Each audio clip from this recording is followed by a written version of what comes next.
Continuing debate, the honourable member for Battle River Crowfoot. Thank you very much, Mr. Speaker, and as always, it's an honour to be able to rise in the House of Commons and speak on behalf of the constituents of Battle River Crowfoot. But I would note, Mr. Speaker, that I will be sharing my time with the member and my friend from Calgary, Shepherd. Mr. Speaker, here we are debating a motion that the NDP put forward, where they're asking for action. They're asking somebody to do something, somebody to do anything to address the skyrocketing costs of food. Now, Mr. Speaker, I will agree that the price of food has gone up substantially. But here we are, Mr. Speaker, as the NDP, they stand in this place and tout that somehow they are not responsible for voting constantly in favor of the measures that this government puts forward that is causing much of that price inflation. But further, Mr. Speaker, they are asking somebody to do something.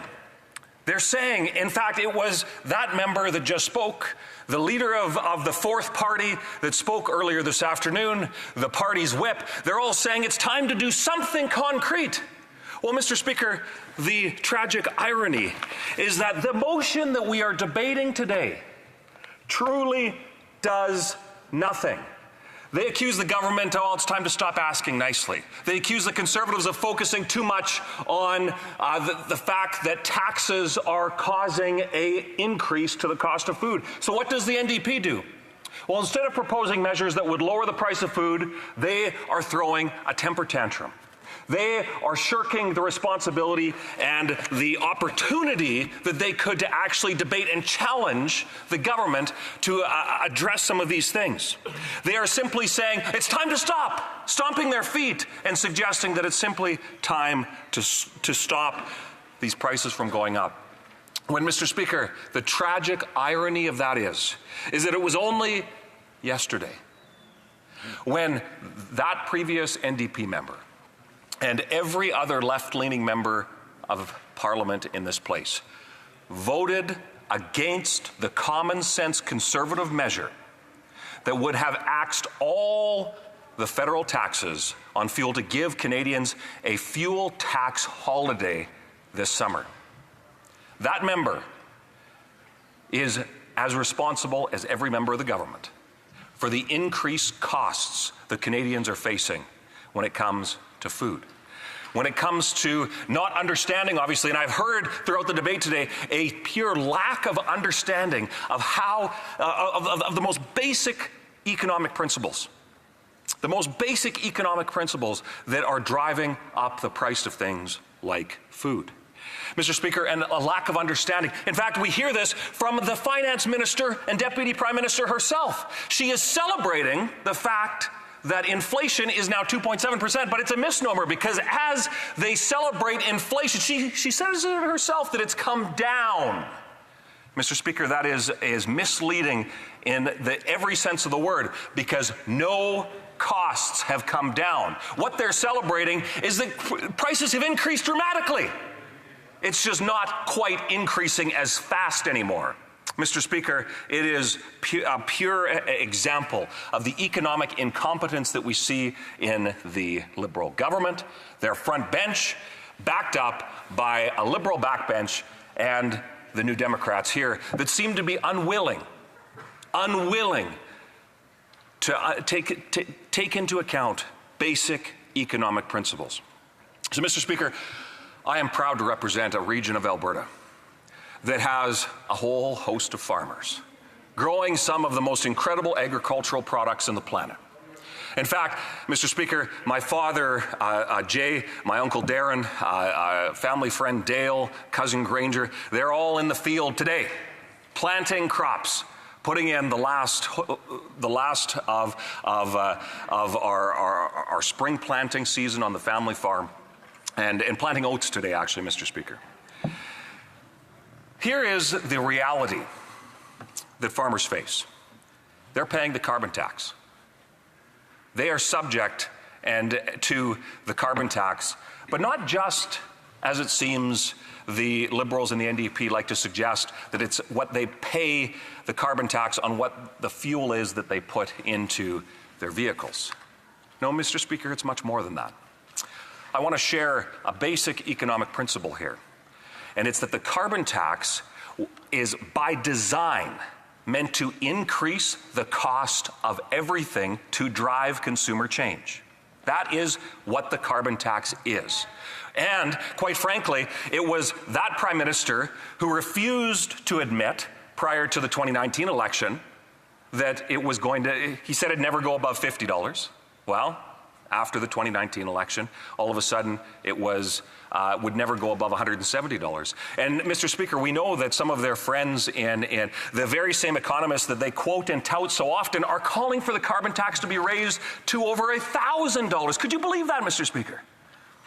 The fact that those Liberals refuse, and I've asked that question directly to them, and they refuse to answer it. But Mr. Speaker, a basic economic principle is that a mechanism like the carbon tax drives up the cost of every part of the supply chain.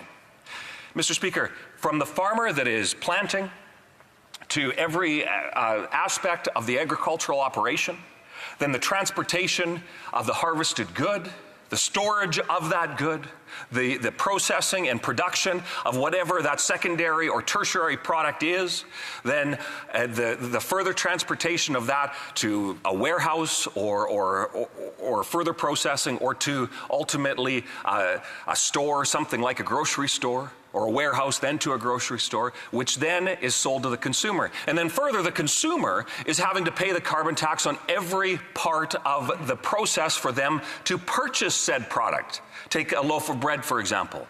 They are paying the carbon tax on their home, on the fuel to go to the grocery store. And every single step of the supply chain, the carbon tax applies.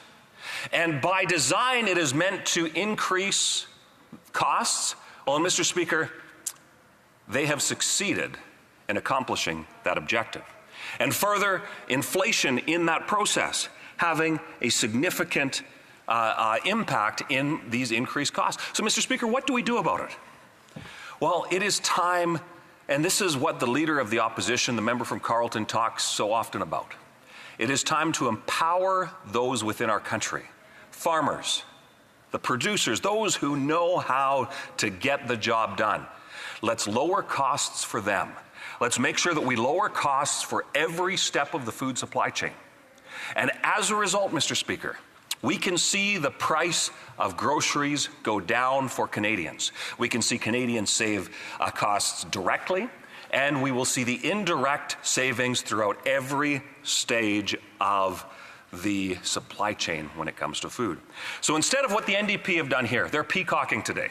They're standing up, stomping their feet, and yelling, Mr. Speaker, that somebody ought to do something. Well, it's an acknowledgement, I would suggest, about what an abject failure their confidence in supply coalition agreement is with a Liberal Party that is truly not worth the cost.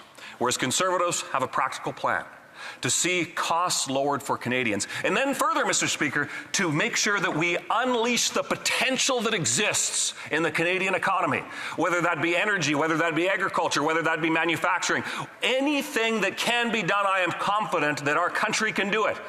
Just right now, Mr. Speaker, it's held back by an ideological Liberal-NDP government that truly does not understand the basic principles of what it is to see an economy prosper. Because, Mr. Speaker, and I'll conclude with this, when an economy prospers, it is the people that can benefit. It is the people that benefit at every step of the process. So whether that be the producers or whether that be the buyers of the goods, when you have a free market that is functioning at its best, prosperity reigns. And Mr. Speaker, we can get to that. We can get back to that point when the member from Carleton becomes Prime Minister and unleashes the true potential of our nation. Mr. Speaker, that's why Conservatives are going to bring it home.